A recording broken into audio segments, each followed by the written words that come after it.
Doctor मिराहिल मौजूद हैं। अस्सलाम वालेकुम। हमारे साथ डॉक्टर बिल्किस मौजूद हैं। अस्सलाम वालेकुम बिल्किस साहबा, कैसे आप? ठीक हैं अल्हम्दुलिल्लाह, ठीक ठाक। और आज बड़े दिनों के बाद हमारे साथ अब्दुल गफ्फार आगा साहब भी मौजूद हैं। अस्सलाम वालेकुम। आगा साहब कैसे हैं आप? किधर गायब हो जाते हैं, मुझे पहले बताएं। बस जितने दिन यहाँ कराची में रहता हूँ उतने दिन हाजिर हो जाता हूँ। घूमते फिरते हैं, माशाल्लाह से रहते हैं आगा साहब भी। अच्छा मुझे आप ये बताएं, ये आज का बाल क्यों गिरे? सबसे पहले तो क्या वजह है? ये इस मौसम में ऐसी क्या मनूस चीज़ें हैं? सॉरी, मुझे माफ़ कर दीजिए, पर हम सब परेशान हैं। क्यों?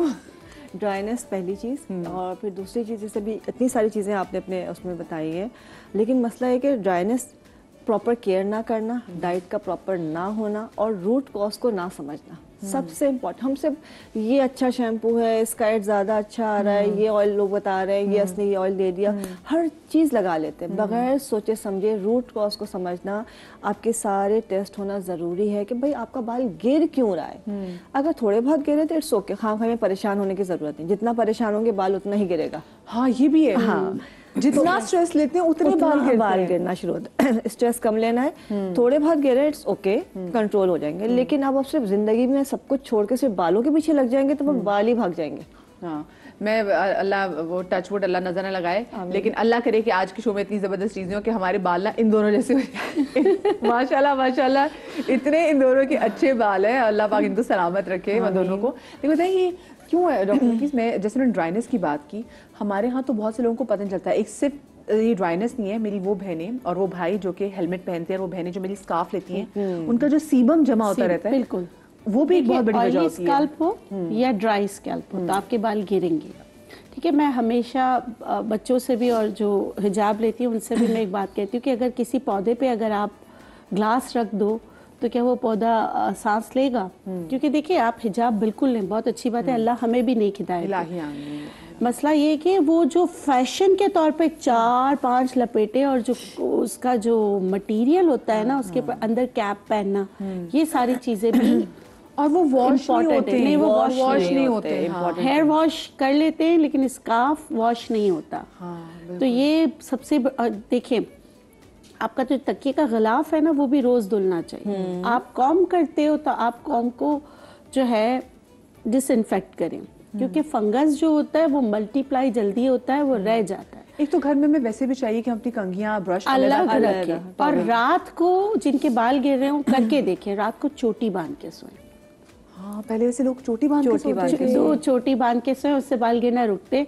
अच्छा, मर्दों के लिए मैं हमेशा एक मिसाल देती हूँ, आप कि वो बहुत परेशान होते, जैसे ही बाल गिरने लगते हैं ना फौरन कैप पहन लेते। पहली गलती करते हैं कैप पहन के कि भाई छुपा लें। वो जो छुपाना होता है ना, वो पूरे सर को गंजा कर देता है। तो कैप नहीं पहनना। मैं हमेशा कहती हूँ कि देखें, आप ट्रीटमेंट कर सकते हो, हम कुदरत से लड़ नहीं सकते।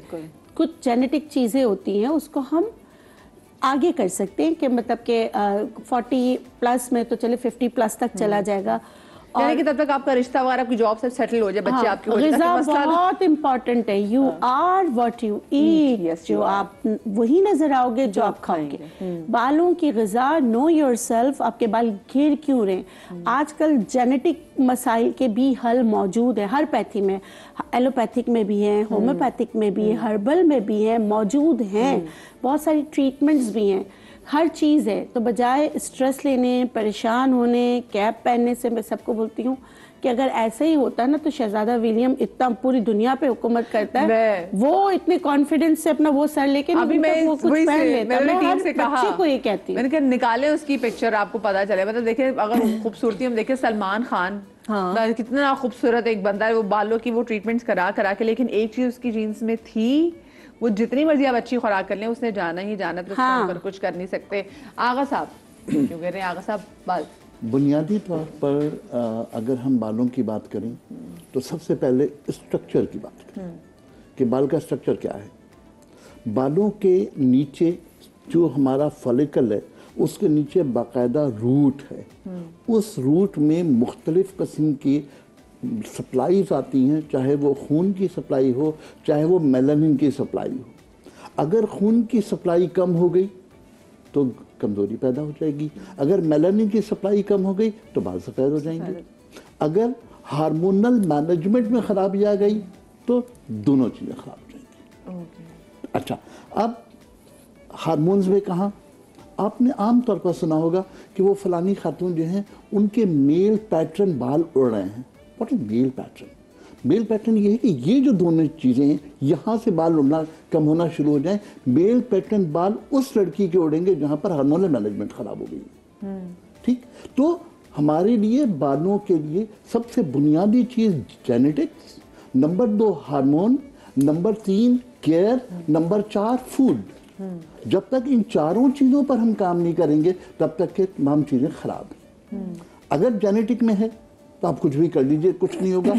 कहते हैं लोग कि जेनेटिक्स का इलाज पॉसिबल है, पॉसिबल यकीनन है, लेकिन बात यह है कि उसमें आप डिले कर सकते हैं, किसी भी चीज़ को खत्म नहीं कर सकते। अच्छा मुझे लेकिन एक बात बताएं, मैंने आगा साहब ये बहुत सुना है कि अगर आपकी फैमिली में जैसे लड़के, हम कह रहे थे ना कि हाँ भी किसके बाल गिरेंगे, किसके बाल गिर जाएंगे, तो हम कहते हैं अगर लड़के के नाना के बाल जो है वो पूरे होना तो उसके बाल नहीं गिरते। हाँ, क्योंकि हमने अपनी फैमिली में भी देखी कि हमारे जो ननिहाल में हम कहते हैं बुखारी खानदानों के काफ़ी बड़े माथे होते हैं, बाल गिर जाते हैं। तो क्या ऐसा भी है कि अगर नाना के बाल पूरे हों तो फिर बच्चे के बाल पूरे होते हैं, या होता है वैसे ऐसा कुछ? जो आज तक साइंटिफिक नॉलेज है वो ये है कि हमारे पिछले 7 दादा 7 नाना किसका जीन लेके पैदा हुए हमें भी नहीं पता है। मैं तो खुश हो गई थी अपने बच्चे के बालों को लेके, किसके बाल रहेंगे, इसके नाना के बाल है। आप सिर्फ नाना को देख रही ना, मैं पिछले 7 नाना देख रहा हूँ जो है। अच्छा, अब देखिए नंबर 1 जेनेटिक्स। अब जेनेटिक्स में क्या है, किस तरह है, मैं कुछ नहीं कर सकता। उस जेनेटिक्स के बाद जो सबसे बड़ी चीज है वह हार्मोनल मैनेजमेंट। हार्मोनल मैनेजमेंट जहां पर मेल हार्मोन बढ़ेगा वहां सर के बाल जाएंगे, जहां फीमेल हार्मोन बढ़ेगा सर के बाल आएंगे। और ये बाकायदा पूरी दुनिया की एक टेक्निक है कि अगर किसी शख्स के सर के बाल, मर्द के सर के बाल चले जाएं, आप उसे फीमेल हार्मोन का इंजेक्शन लगा दीजिए, सर पे बाल आएंगे, डेफिनेटली आएंगे। लेकिन वो बाकी सारी चीजें बाकी सारी चीजें फिर बोलते मुझे तो बालों का नहीं। हमारी मुसीबत यही है, जो स्प्रे करते वो यही, हमारी मुसीबत यही है कि हम एक चीज को जब देख रहे होते हैं तो हम उसके बाकी तमाम चीजों को भूल जाते हैं। जो डॉक्टर साहब ने कहा ना कि रूट कॉज तलाश करो, तो मुसीबत ये है कि हम रूट कॉज की तरफ नहीं जाते, हम तो सिर्फ अलामतों का इलाज कर रहे होते हैं, रूट कॉज बेचारा वहीं पड़ा होता है। तो दूसरी चीज जो है वो हार्मोनल मैनेजमेंट। अब हार्मोनल मैनेजमेंट में अच्छा, हमारे सामने डॉक्टर बतूल अशरफ भी खड़ी, मैं चाहूंगी वो भी आ जाए। अस्सलाम वालेकुम जी, कैसे हैं आप? ठीक ठाक हैं अल्हम्दुलिल्लाह जी। आगा साहब कंटिन्यू कीजिएगा। तो अगर फर्ज करें कि मैं मेल की बात कर रहा हूं तो फिर इसको रिवर्स कर लीजिए फीमेल में। जहां फीमेल में पीसीओडीज होगा, जहां पर ये सिंड्रोम चलता रहेगा और उसके साथ मैनेजमेंट ऑफ हार्मोन खराब होगी, तो फिर डेफिनेटली उसके बाल मेल पैटर्न जाएंगे। साहब मुझे बताइए, जो आजकल के मौसम में जो हमारे बाल गिरे हैं, क्या उसका भी इससे कोई ताल्लुक है या मौसम के अंदर कुछ? नहीं, अब मैं तीसरी बात पर आता हूँ। तीसरी बात ये, मैं अब डर गई हूँ, मुझे हल्का सा खौफ कम करे। Hair care. अब हेयर केयर में बहुत सारे अरसे तक हमारे यहाँ एक बात मुसलसल लोगों की तरफ से कही जाती रही, तेल मत लगाना, तेल मत लगाना, तेल मत लगाना। तेल मुसीबत है और तेल में हेल्थ खराब होती है बालों की। बिल्कुल गलत बात है।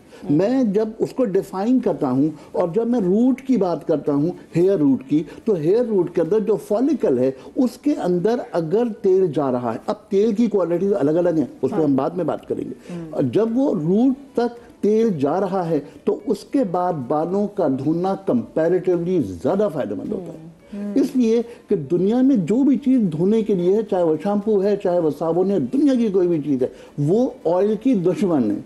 और ऑयल क्योंकि आपके फॉलिकल के अंदर चला गया है, तो वो जो डैंड्रफ फॉलिकल के अंदर मौजूद है, उस तेल के लगाने के बाद जब आप धोएंगे तो डेफिनेटली वो डैंड्रफ गायब हो जाएगा। तो ये केयर है। अब हेल्थ के हवाले से आपको ग़िज़ा क्या लेनी है, वो बात हो गई कि जैसे आप खाना खाएंगे वैसे आप नजर आएंगे। तो आप खाने में बालों की न्यूट्रिशन के लिए क्या ले रहे हैं, ये सवाल है। उसको अगर आप मैनेज कर लेंगे, अपनी खुराक को बेहतर कर लेंगे। हम तो मुसीबत ये है कि हम तो सिवाय वेट कम करने के लिए 16 घंटे तक भूखे रहो, हम इसके अलावा तो कुछ नहीं सुनते। न्यूट्रिशन का बेड़ा गर्क हो जाए, चाहे वो औरत। आप इंटरमिटेंट फास्टिंग की बात कर रहे हैं। बिल्कुल, अल्लाह का निज़ाम उसके खिलाफ है। 365 दिन में 30 दिन के अलावा दोपहर का लंच छोड़ने का हुक्म अल्लाह ने दिया है।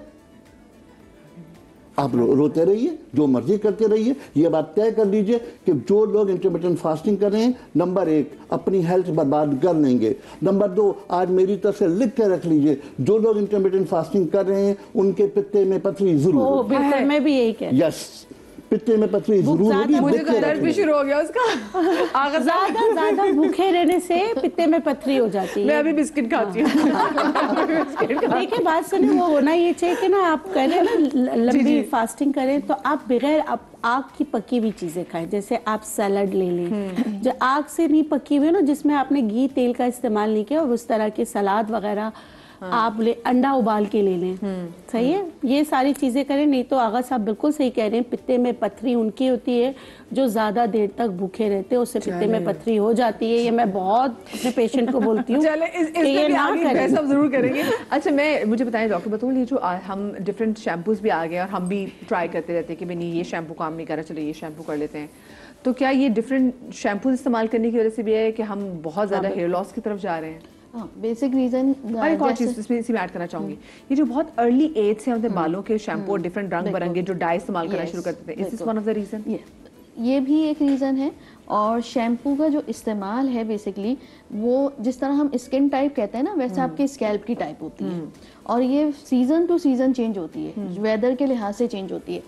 इस मौसम में जिनका ऑयली स्कैल्प है वो नॉर्मल शैम्पू यूज़ करेंगे, आप वो शैम्पू नहीं यूज़ करेंगे जो का आपका ऑयल कंटेंट निकाल देंगे, जिसके ऊपर लिखा हो कि फॉर ऑयली हेयर।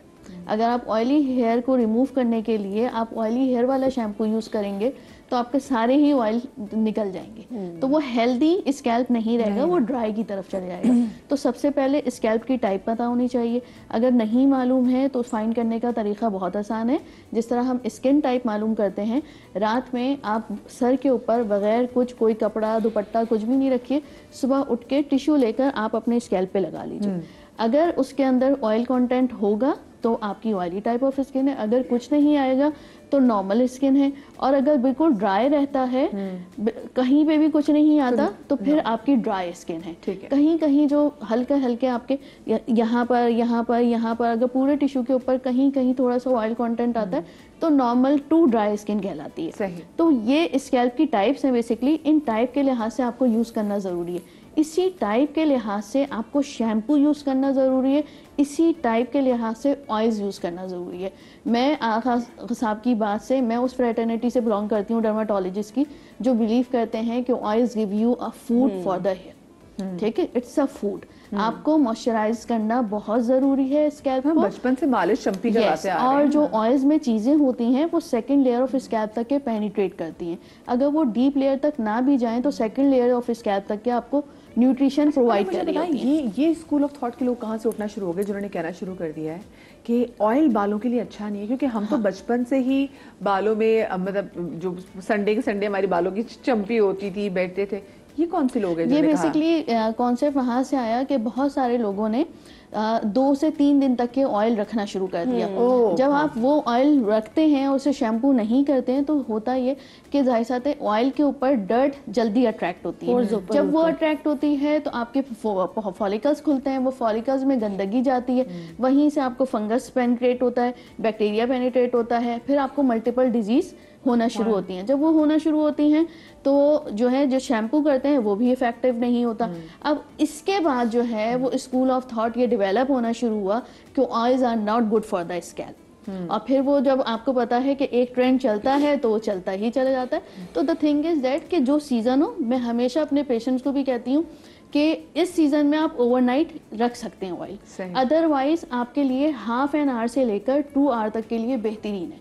आधे घंटे से लेकर 2 घंटे लगाकर आप वॉश कर लीजिए। नॉर्मल डेज में आप इस मौसम में जब इतना ड्राई वेदर है आप ओवरनाइट रखकर सुबह वॉश कर लीजिए। But the thing is that कि आप सुबह उठे और सुबह भी वॉश नहीं किया, आप किचन में गए, आप काम कर रहे हैं, फिर पसीने में हो गए, तो फिर वो ऑयल कंटेंट आपके स्कैल्प के जो सीबम है उसके साथ मिलकर वो नीचे भी डबकेगा, स्किन पे भी तो आएगा। यस, वहां से गड़बड़ स्टार्ट होती है मदिया। एंड एक मिनट, वो आप ये जो ऑयल, स्कैल्प, शैम्पू, इन सब का जो बेसिक चीज़ है ना, जो रूट कॉज है, वो आपकी नींद है।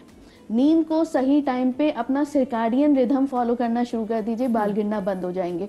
रात की नींद को रात समझिए। देखें, अगर हम सुबह का सेब, एक सेब जो 6 से 8 के दरमियान खाना होता है, वो अगर हम 12 से 2 बजे उठकर खाएंगे आपको वो अफादियत कभी नहीं रुक मिलेगी। जा, ये तो मुझे टाइम नहीं पता था कि सेब का भी टाइम है। अगर आपने सेब इट्स खाया, not about time, it's your rhythm basically. आप रात में सोए हैं 10 बजे, आप सुबह 6 बजे फजर पे उठें, जो 6 बजे फजर पढ़ने के बाद आप एक सेब खाएंगे खाली पेट, आपने सुबह खाया ना, उसकी आयरन एब्जॉर्प्शन, उसकी मिनरल एब्जॉर्प्शन, उसकी विटामिन एब्जॉर्प्शन आपको फुल्ली 100% इफेक्ट देगी।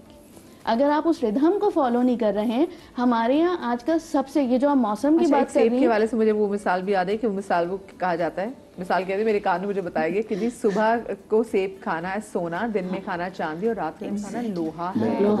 इनकी बात बढ़ाऊं, देखिए सुबह के वक्त हमारे जो एंजाइम हैं, हम जब पुरसुकून हालत में सो रहे होते हैं तो हमारे मैदे में एंजाइम सबसे ज्यादा होते हैं और उस वक्त उनको एब्जॉर्ब करने की कुव्वत बहुत ज्यादा होती है।